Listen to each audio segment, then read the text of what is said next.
Have you ever seen those flashbacks in movies where life seems golden and possibly even slow motion? Maybe it's a wedding, a birthday, a Christmas party, or the family vacation. The most famous 8mm film, maybe ever, is the Zapruder film, which was shot on a Bell & Howell 8mm camera. Or maybe you've seen Mean Streets by Martin Scorsese or Sinister starring Ethan Hawke. Both of those films utilized a very special type of film, Super 8. You've probably never heard about Super 8. Maybe the only mention you know of it is from J.J. Abrams' 2011 film, Super 8. Now, however popular these movies are, it should be stated that Super 8 is essentially dead. But like a mad doctor in a spooky castle in Europe somewhere, Kodak has brought it back to life. Or have they? Can this new camera usher in a new era of amateur and student filmmakers, or is the costly price tag a deterrent to broke college students and amateur filmmakers everywhere? But what is Super 8? Super 8 is a type of movie film that was invented and popularized by Kodak in 1965, along with the release of the Kodak Instamatic M2 Super 8 camera. The brick. This thing is solid metal and it's so simple to use, even an idiot could figure it out. It runs at a standard 18 frames per second and has a manual exposure meter with a guide on the side to help you set the stops. It takes 4 AA batteries and it still works. You can open it using the small black button on the top here and sliding this door back. You simply pop a cartridge of film in and you're ready to go. It has a built-in automatic color-correcting filter inside, and the run lock switch lets you press in the run button and keep it held in for continuous filming. The film counter on the back tells you when you're out of film, and the viewfinder is not a reflex, but it's good enough to help you frame your shot. This camera is remarkably simple, but was revolutionary at the time. Maybe not for its capabilities, but for the ease of use. Now let's talk about Regular 8. Regular 8 format was a predecessor to Super 8. It was created in the 1930s to help cut expenses on amateur home movies in opposition to 16mm, which was very expensive.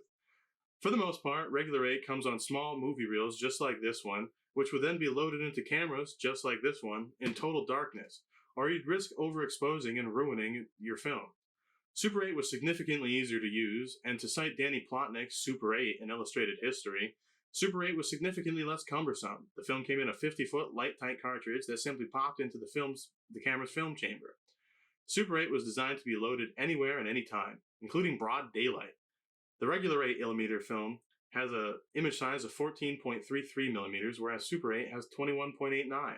Now, since we're working with small numbers and in a small measurement, let me remind you that Super 8 is 65% bigger image. There was really no downside to using Super 8. These are two 8mm cameras. The difference being is that this is a double or regular 8 camera that uses 2 spools for loading its film. You would have to load this camera in near total darkness to avoid overexposing your film, and doing so with 2 spools and having to thread it under the pressure plate and then back onto this one would be pretty hard. Kodak's 1965 Super 8 camera, the M2, made loading film as easy as that. That took 3 seconds.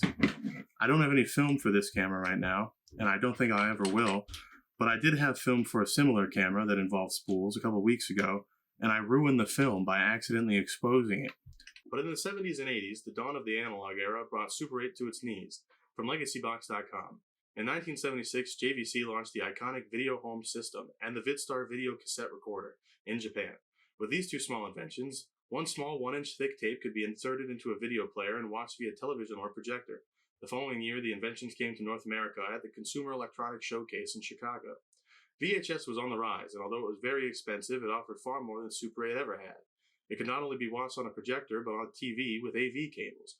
No more reels to rewind your film onto, just a large plastic cassette and a machine that rewound it for you at the push of a button. It was nearly as easy to use and offered much more recording time than Super 8, as nearly every Super 8 cartridge only offered about 3.5 minutes of film.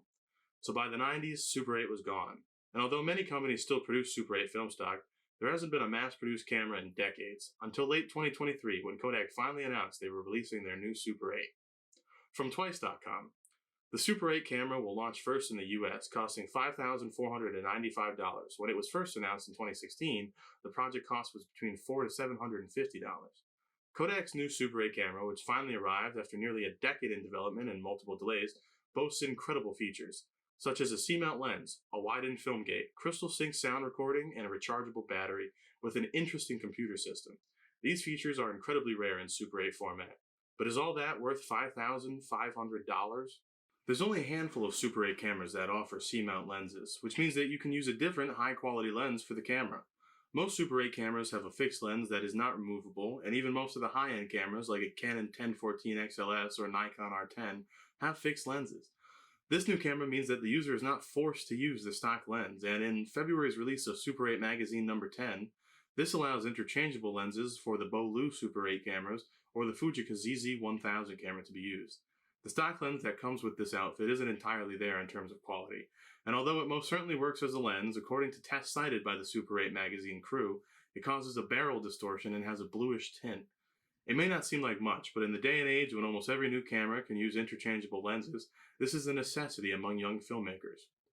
The widened film gate allows light to expose the entirety of the film stock to the left of the sprocket hole. This allows the film to be in a widescreen format, and according to the Filmcorn Super 8 database website, the only cameras that ever came with a widescreen film gate on release were the Bolu Cine 8 9000 series cameras. But what does that all mean, though, to filmmakers? It allows them to film 11% more image per frame. But these cameras were released in the 90s, and by then Super 8 was long dead. The Crystal Sync sound option is by far the most sought-after feature of this camera. The ability to sync sound and film was the greatest innovation in filmmaking history. And you might think that Super 8 always had sound, but you'd be dead wrong. Beyond the aspects of content, however, a competitive film must have excellent sound and visual quality. Sound is a crucial part of filmmaking in this competitive industry. Sound in Super 8 has almost always been complicated. Magnetic and optical sound on Super 8 was the big breakthrough that Super 8 users needed. This type of sound recording was designed directly onto the film itself and was recorded by the cameras that used this type of film. This was needed to stray away from older, more complicated and clunky double system sound method. Here's Danny Plotnick with an explanation of what double system sound is. You recorded what was called double system. So you had a camera that was recording your film, and that was running at a true 24 frames a second. And you had an external audio recorder, usually a Nagra recorder is a brand name. That was kind of the classic one that was recording on 1/4-inch reel-to-reel tape and that was also running at a true 24 frames a second. There was a crystal in both machines, and so they were running in perfect sync. And so when you got your film back from the lab, you had a reel of film and you had a reel of corresponding audio, which also made editing tough. You needed a machine that could play picture and audio at the same time. And if you wanted to do other kind of audio like music or sound effects, you would record those onto a different reel of audio. And so it was a whole complicated mess. And so being able to record film a sound right straight onto the film just made things so much easier. Obviously, this was a lot harder than having the sound be built directly onto the film itself and played directly through your projector. But the Crystal Sync adds a new layer. By stabilizing the speed precisely, you can use high-quality audio equipment, or in this case, you can use the mic built into Kodak's new camera, and have quality sync sound. But unfortunately, in Kodak's new camera, the camera running noise is quite powerful, so a good directional characteristic and a greater distance from the camera are advisable. The camera is noisy, and using a separate microphone like a boom mic or a lavalier mic may be required. That being said, the camera does sort the audio that's recorded via SD card in a very user-friendly manner, so as to make it more friendly to whoever is trying to sync up the sound in post later on. So what are the cons of the camera besides the price tag? The camera has a digital viewfinder like most modern camcorders, but the one on this camera can't rotate 360 degrees. The device inside the camera that provides the image for the viewfinder screen is a mirror on the guillotine shutter, which is photographed by a mini camera. Because of this, the image on the screen flickers as the shutter moves. On top of this, precision focus via the display is difficult without additional aids. The camera cannot use single frame mode as for now, but this may be added later on in updates. The camera's input-output connectors are both micro, HDMI, and USB. Professionals are not happy with the micro versions because they're susceptible to interference during intensive use. Like mentioned before, the camera's loud. This can interfere with recording sync sound. These issues, along with the price tag, are hindrances on its performance and may sway young filmmakers from purchasing or even considering renting it. As it seems for nearly every pro, there's a matching con. But here's Danny Plotnick's take on the new Kodak camera. Disclaimer: Danny used the camera almost a year ago when it was still a prototype, and although he did use it extensively, his findings and opinions may be out of date with what the camera has to offer nowadays. The thing that was really exciting to me is the ability to shoot sync sound. Because all my films I made, way back in the day were all sync sound films. So like, I'm a filmmaker, like people are going to be talking in my films and their lips will be moving and we're going to hear things. And so when Kodak discontinued the film stocks in 1996, that affected the way I was going to make films. And I was ready to move on to 16 at that time anyway, but it's like, well, I can't make my kind of films in Super 8 anymore. And so the fact that you now have this camera where it's really easy to shoot sync sound is mind-blowing to me. It's like, oh, I can make these kind of films again. And so to me, that's really, that's really exciting. It doesn't have pin registration. No, you pop the cartridge in just like the old days. That's not a problem. You do have to go in and tell, but it's a good system. Getting set up. I can't remember now. I think you have to tell the camera which ISO you're shooting, but it's just like a little menu setting. Okay. So that's not, that's not a problem. And then it assigns things a cartridge number, which is actually nice because then when you are recording audio, it assigns the audio the same cartridge number. Oh. There's a really good number naming convention for the audio that corresponds to like when you pop the cartridge in, you're giving it a number and then that number gets assigned to anything you shoot on that roll. That actually that's a nice thing. See, I didn't know about that. That actually that makes it, very easy to shoot, with multiple cartridges, but you can also keep track of which ones have which Yeah. sounds synced with it. Yeah. And so if you're popping a cartridge in and out, when let's say you shot half of that roll of 500T and I wanted to put in some 50D, you pull out that 500T. And then when you pop it back in, you're like, oh yeah, this was cartridge 3. So does it keep track of how much film you've used between cartridges, like when you take them out and use them non-sequentially? Again, it's been almost a year since I used it, but yeah, it has like you shot 35 feet. Yes, so that is really nice. Like I think that aspect, my memory is like, yeah, that was really nice because I was popping things in and out left and right because we shot all the film stocks. Yeah, so that was really nice. Did you ever shoot any at night? Because I know that there's not a lot of details out about the finite quantity or qualities of this camera. So everybody was wondering what shutter angle it has, because XL cameras usually have 220 and normal ones have 150 or 180. I think this is 180. Okay. Don't quote me on that. I'm pretty sure it was 180 because I think so, only because I was metering with an external light meter. And so I think I needed to know that info.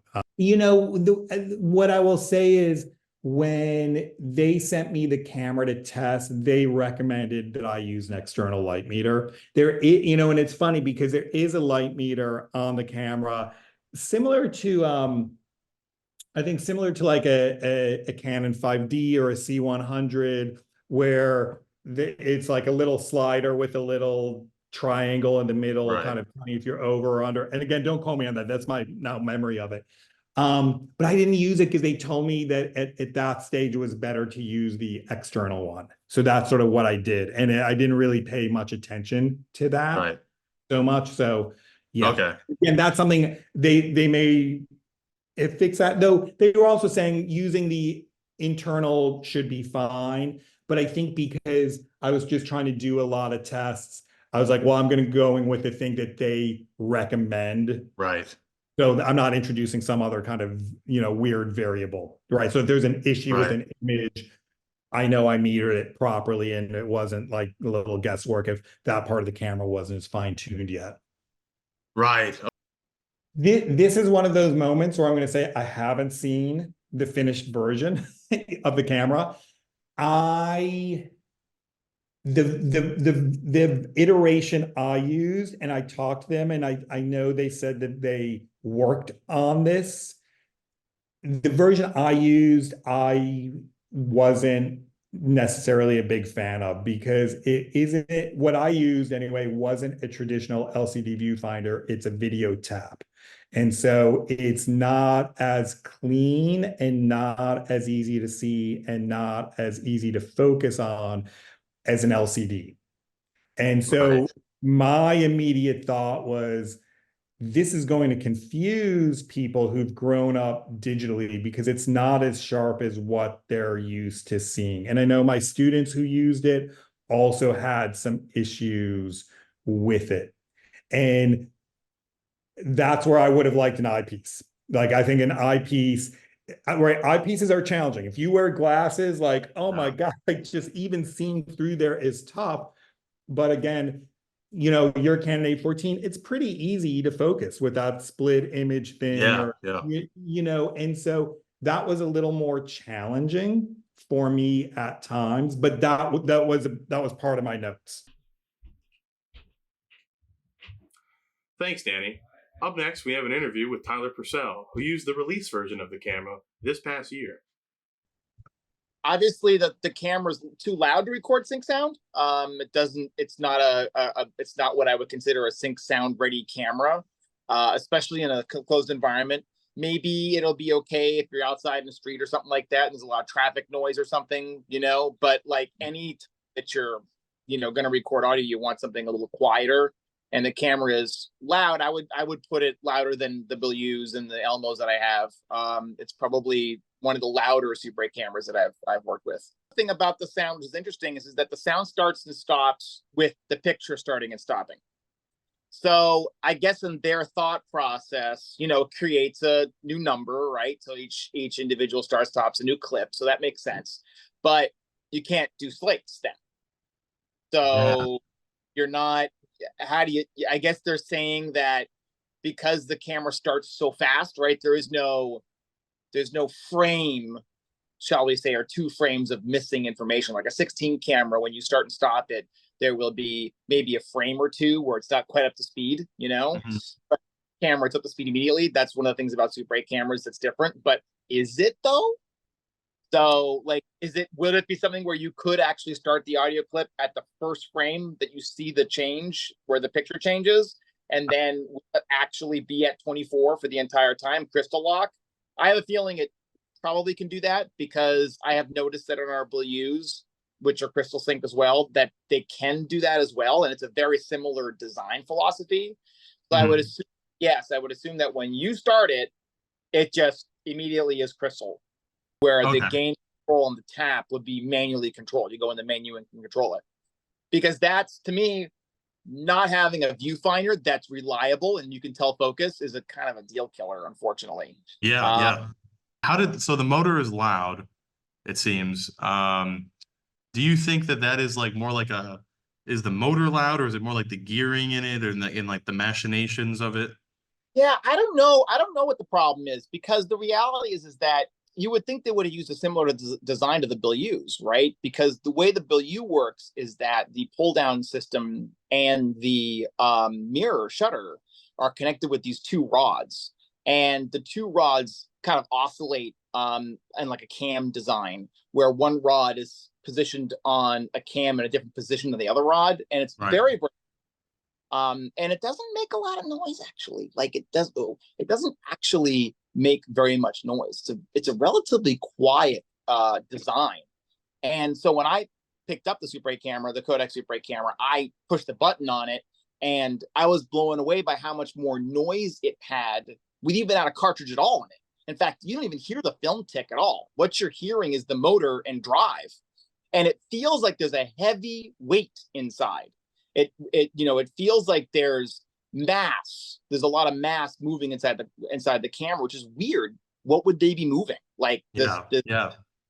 It doesn't seem like the design should be too complicated anymore. I mean, this is like 60-year-old technology that they're just kind of reviving, you know?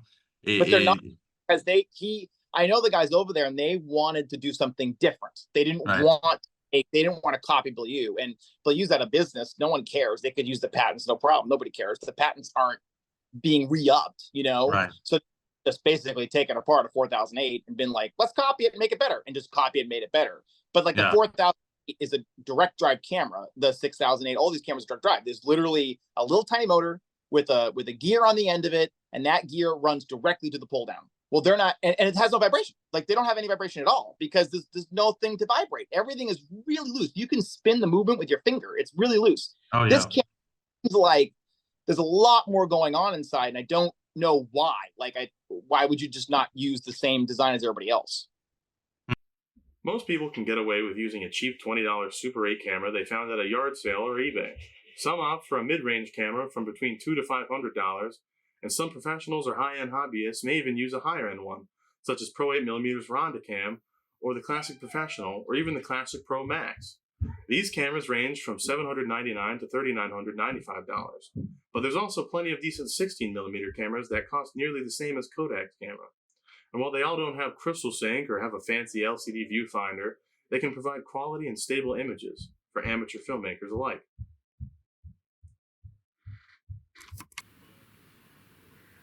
Mike Bartlett said it best when he said, "Imitation may be the highest form of flattery." A flurry of internet videos suggests that it is a powerful outlet for creativity and the first step in fledgling filmmakers' search for their own voice. One of the best examples of Super 8 filmmaking I've ever seen is a film called Caballero Ape, or rather, a trailer called Caballero Ape. This trailer was in a grunge house style, shot on Ektachrome 100 film stock, directed by a man named Jan Votipka. Jan is from Europe, and his friend sent me this video. It's one of the best examples of Super 8 filmmaking I've ever seen. Enjoy.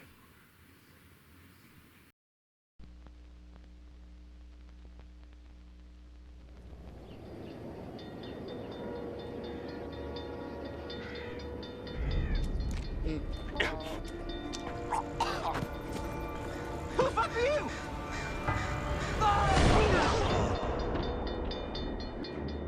This is the story of a young, red-blooded American boy.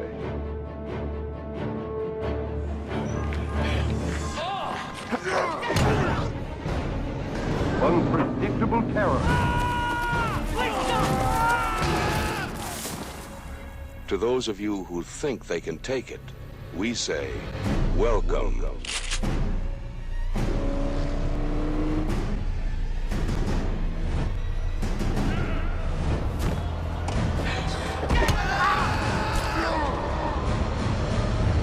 This is his story.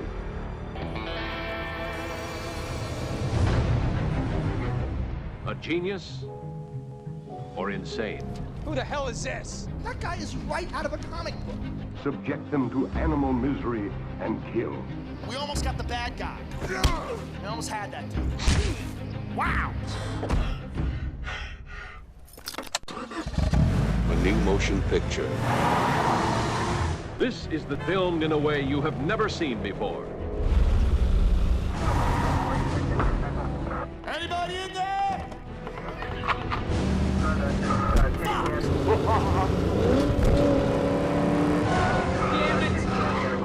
Take the shot! You motherfucking pussy! You're already dead. This is bullshit! Fucking asshole!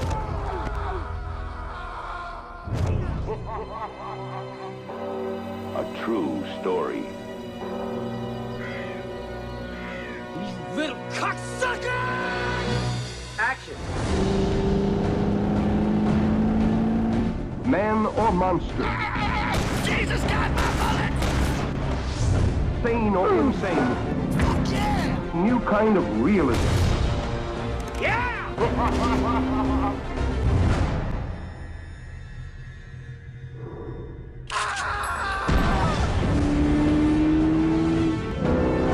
The most terrifying 90 minutes ever made.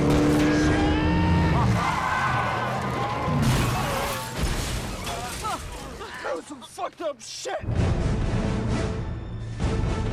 Rated R.